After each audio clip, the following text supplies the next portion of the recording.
Donc dans cette vidéo, nous allons voir maintenant comment réunir une vue en top et une vue en élévation pour l'impression d'un plan final.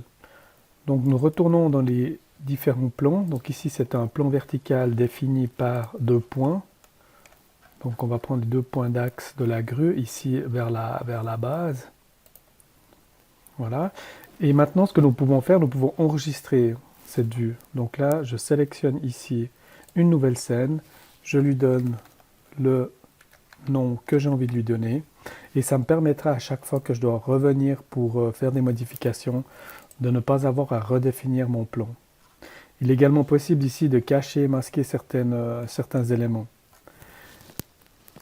Maintenant, il est possible ici de définir, ou si on veut aller faire un plan qui rassemble différentes vues, nous allons définir une zone pour l'affichage de ce plan. Par exemple, je me contente d'afficher ce rectangle-ci. Nous revenons en 3D, nous allons faire quelque chose de similaire pour la top view. Donc je passe ici en top view.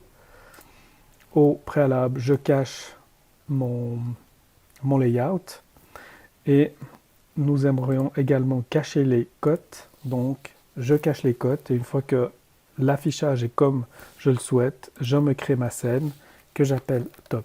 Cela me permettra, même si j'ai des cotations et que je ne les ai pas triées trop fortement par les calques, de pouvoir revenir en tout temps à l'affichage que j'ai défini.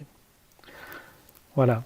Même chose ici, je définis la zone que je souhaite appliquer sur mon plan. Donc ça s'appelle un viewport, enfin, c'est un affichage d'une portion de cette scène. Et maintenant, nous sélectionnons donc un nouveau layout, donc un nouveau cadre d'impression que j'appelle par exemple un final ou ce qu'on veut. Voilà, donc là j'ai ma feuille au format A0 et je viens donc maintenant récupérer mes viewports et je peux en récupérer autant que nécessaire en passant par la méthode qu'on vient de voir qui sont les scènes. Voilà, là je déplace mon plan.